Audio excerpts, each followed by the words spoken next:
Hello, everyone, and welcome back to English Channel for Beginners, where learning English is easy and fun. I'm Julia.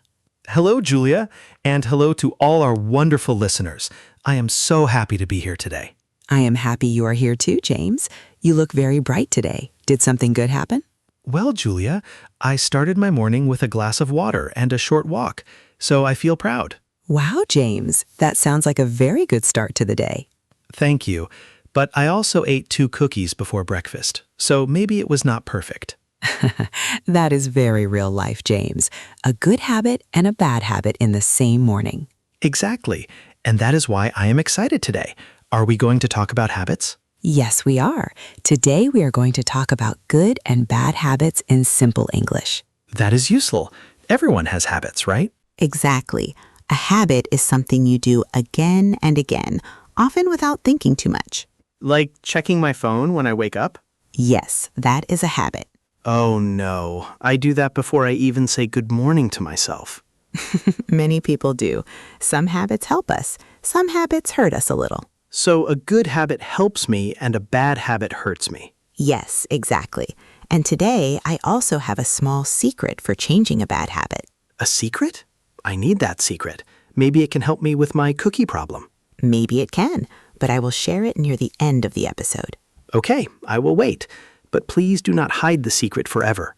I promise. First, let's start with simple phrases.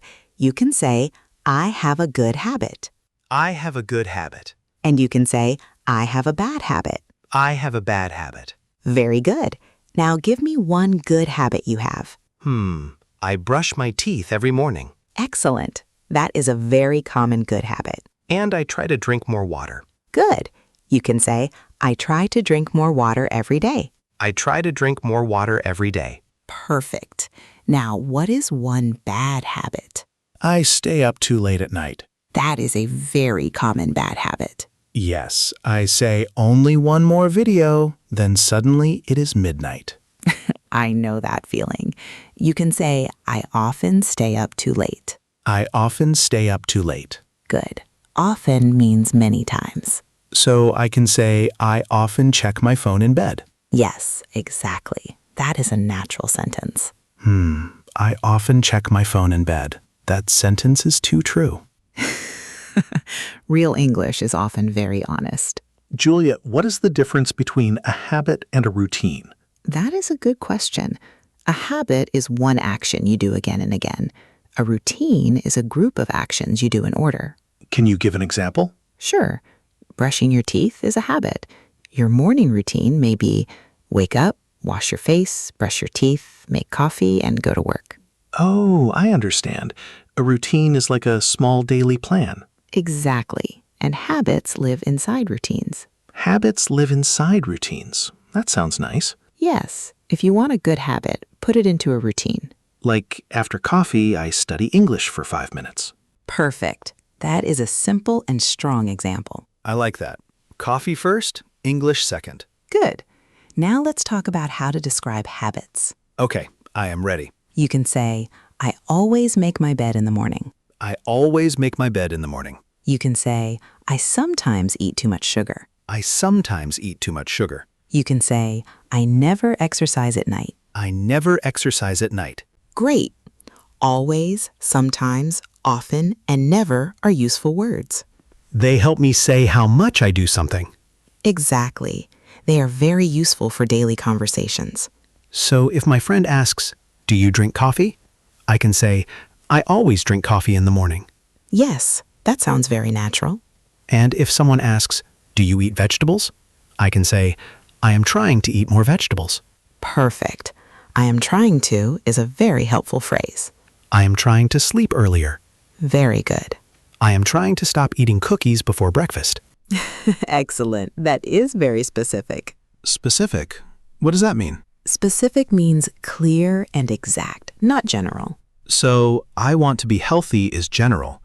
I want to walk for 10 minutes every morning is specific. Perfect, James. That is a great example. Wow, I feel like a teacher now.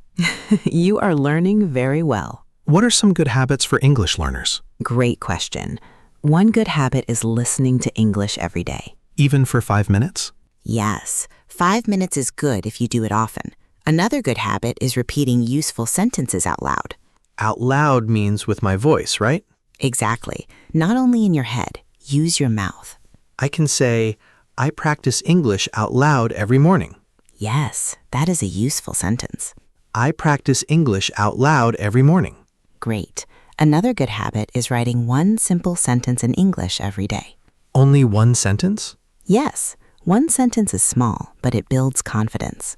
I can write, today I felt tired, but I practiced English. Perfect. That sentence has feeling and action. I like small habits. They do not scare me. Good habits should feel possible. What about bad habits for English learners? One bad habit is waiting for the perfect time. Oh, I know that one. I say, I will study when I am free. And are you ever fully free? Almost never. Exactly. Another bad habit is only watching lessons but never speaking. That is me sometimes. I watch and watch, but my mouth is quiet. Watching is useful, but you also need to use English. So I should not only listen, I should repeat and answer. Exactly. A simple sentence is, I need to use English, not only study English. I need to use English, not only study English. Very good. If you are enjoying this conversation, don't forget to like the video, subscribe to the channel, and share it with a friend who is learning English. Yes, please. It helps us a lot. And we have a small task for you. If you are still listening, comment the word habits below. Yes, write habits in the comments. It tells us you are practicing with us today. And maybe write one good habit too. That would be wonderful. Now let's talk about changing bad habits. Oh, yes. This is the hard part. It is hard, but it is not impossible. I have a bad habit of leaving things on my chair. What kind of things? My jacket, my bag, my books, sometimes clean clothes. So your chair is not a chair anymore. No, it is a mountain. A clothes mountain? Yes, a very dangerous clothes mountain. That is a funny picture. So what can you say in English? I can say, I have a bad habit of leaving clothes on my chair. Perfect. That is very natural. I have a habit of. That phrase is useful. Yes, you can use it for good and bad habits. I have a habit of drinking water in the morning. Good. I have a habit of checking my phone too much. Also good. Very clear. What can I say when I want to stop a bad habit? You can say, I want to break this habit. Break a habit? Like break a glass? Not exactly. Break a habit means stop doing something that you usually do. So I can say, I want to break my phone habit? Yes, that means you want to stop checking your phone too much. That sounds useful, right? Very useful. Another phrase is, I want to cut down. Cut down? What does that mean? It means do something less. So if I drink 5 cups of coffee, I can cut down to 2 cups. Exactly. I want to cut down on coffee. Perfect. We say cut down on something. I want to cut down on sugar. Very good. I want to cut down on late-night videos. Excellent. That one will help you sleep. I hope so. My phone is very persuasive. Persuasive means it makes you want to do something. Yes, my phone says, "Come on, James, just one more video." And you can answer, no thank you, I need sleep. That is a strong sentence. No, thank you. I need sleep. Great. Julia, how do we build a good habit? Start small and connect it to something you already do. Like after breakfast, I read one English sentence. Exactly. Or after brushing your teeth, you repeat one English phrase. That is easy. And make the good habit visible. Visible, what does that mean? Visible means you can see it. So I put my English notebook on my desk? Yes. If you see it, you remember it. That is smart. But my cookies are also visible. Then maybe put the cookies in a cupboard. Ah, hide the bad habit. Not exactly, but make the bad habit harder. So the notebook is easy to see, and the cookies are harder to reach. Exactly. I had a funny habit story last week. Tell me.